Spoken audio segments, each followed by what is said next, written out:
Mahirap lang po kami po dati po, nakatira po kami sa dam site po. At nagtatrabaho po ako, namamalimos po ako po.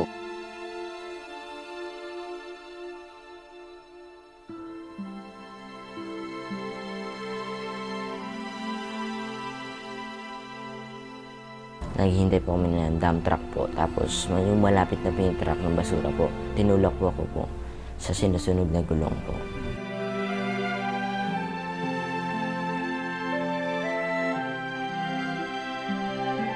Tutulong din po ako sa mga nangangailangan po na wala pong mga kabataan na ganitong sitwasyon din po. No? Kung ano po yung nangyari po sa akin.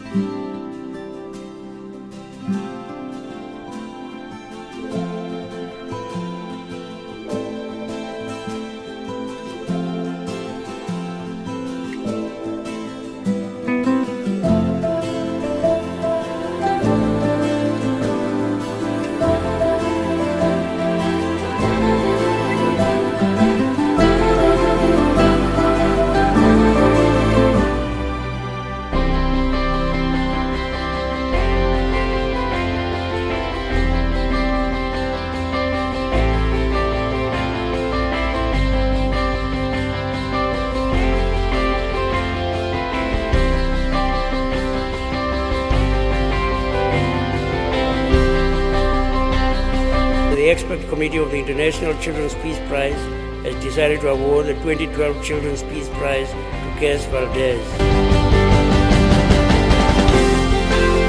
The fire that burned my skin and flesh is the same fire that started a flame in my soul.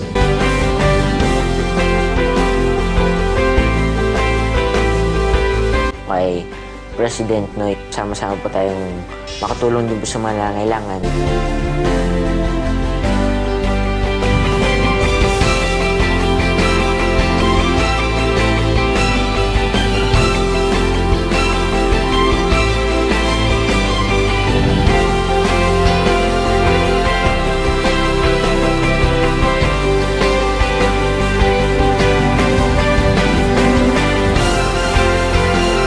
Let us change this world one heart at a time.